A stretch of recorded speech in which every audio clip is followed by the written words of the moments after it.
कहते हैं कि पावाहरी बाबा केवल एक लोटा लेके रहते थे, तन पर वस्त्र नहीं होता था, लोटे को हर घड़ी मांजते थे और कहते थे मेरी आंतरिक मंजाई हो रही है।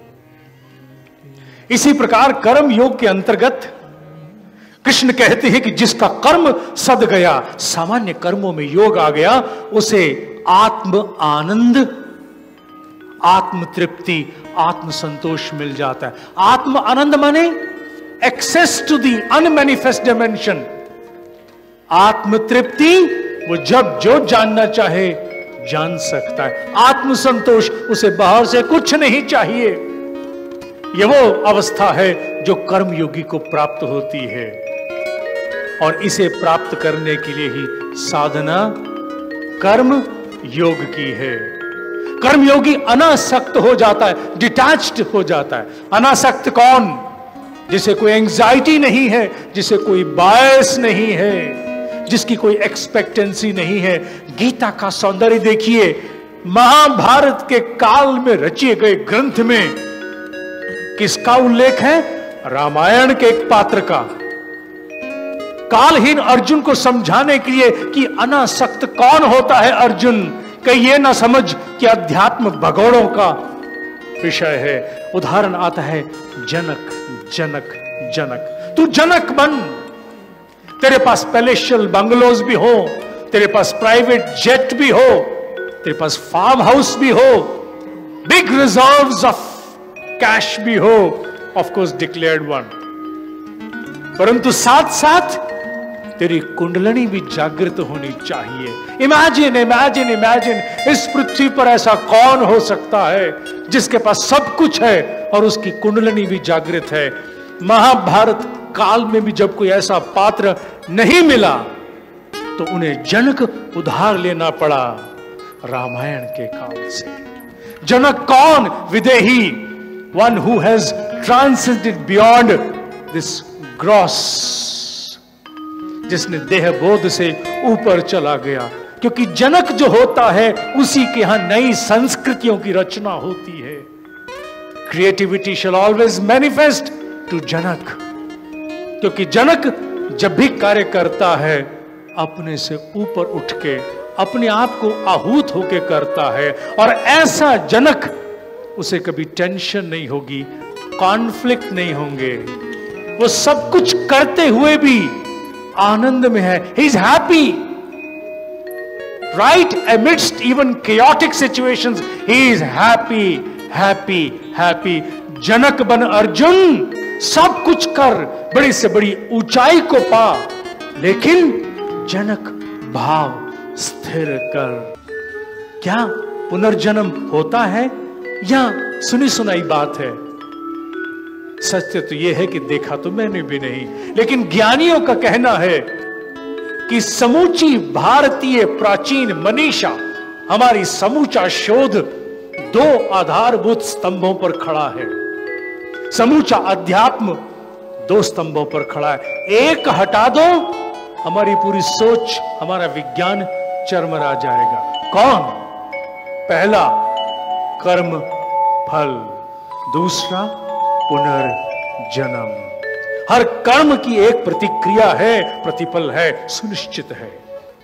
और यह जीवन ही अल्टीमेट नहीं, इससे पूर्व भी था, आगे भी होने वाला। ये दो आधारभूत सत्य हमें विश्वास देते हैं कि अर्जुना, अनुभव अनुभव अनुभव सच्चे करने हैं, अन्यथा केवल पुनरपि जननम पुनरपि मरणम पुनि पुनि जननी जठरे शयनम। जब छोटा बच्चा था तब भी मेरा मीठा खाने से हाथ नहीं रुकता था, बूढ़ा हो गया हाथ अभी भी भागता है, डॉक्टर ने मना किया तो भी मन नहीं मानता है। बचपन में था, साथ वाले बच्चे के टिफिन में जो कुछ था अच्छा दिखता था, बड़ा हो गया साथ वाले के घर की गाड़ी दिखती है। हम बड़े होते हैं, बूढ़े भी। हम कितने बड़े हुए या सिर्फ बूढ़े?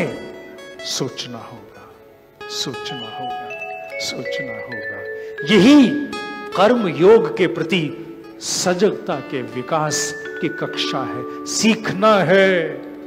जिसके जीवन में सीखना समाप्त हो गया वो मर गया।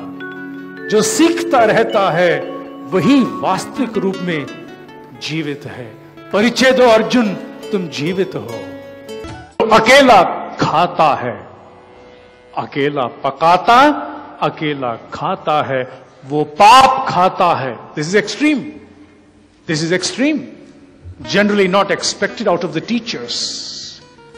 लेकिन वो कालहीन अध्यापक विवश था।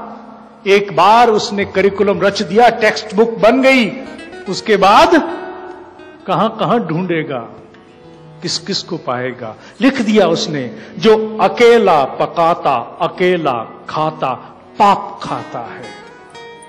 पाप क्या है? यहां पाप का संदर्भ केवल इतना है, यह जीवन जिस प्रगति के लिए एक अवसर, like an opportunity it had been bestowed upon us, this blissful opportunity, अगर इसमें हम प्रगति नहीं कर पाए, ये पाप है। जो हमसे आशा थी हम उस पर नहीं उतर पाए, ये पाप है। आगे जाना था वहीं के वहीं स्थिर स्टेटस को हो गए, अवनति भी हो गई, पाप है, यही पाप है। और उन्होंने हलकाल के अर्जुन को समझाने की चेष्टा की है, केवल संकीर्ण होकर अपने तक मत रहो, अपने से आगे जाओ। जगत सीखने तो लगा है। Keshav, you are being heard these days. कुछ कुछ तुम्हारी वाणी अब लोगों ने सुननी शुरू कर दी है। What is CSR? Corporate social responsibility. What is this? What are global concerns? हर विषय को लेके अंतर्राष्ट्रीय मंच बन गया है। फुसफुसाहट तुम्हारी सुनी गई है। What is 80-20 principle? यज्ञ सरकते सरकते धीरे धीरे आगे बढ़ रहा है। राष्ट्रों ने समझना शुरू कर दिया है, हमारे स्वार्थ भी साझे हैं, हमारे खतरे भी साझे हैं, और ये जगत साझा है। इस साझे जगत में संकीर्णता का व्यवहार नहीं चलाया जा सकता। इस साझे जगत का नाम यज्ञ ही रखना होगा। ये बात धीरे धीरे उद्योग जगत में, शिक्षा जगत में, चिकित्सा जगत में, अंतर्राष्ट्रीय राजनीतिक स्तरों पर भी अनुभव की जा रही है। हां, बहुत कुछ नहीं हो पा रहा, परंतु ऐसा भी नहीं कि कान बंद हो। कुछ कुछ रिसना आरंभ हो गया है। अर्जुना, कर्म योग के प्रति यज्ञ रूपी दृष्टि, यज्ञ रूपी भाव का पदार्पण इस धरा पर होने तो लगा है। भोर दिख रही है, सूर्य संभवतः हमारी संततियां देख पाएंगे।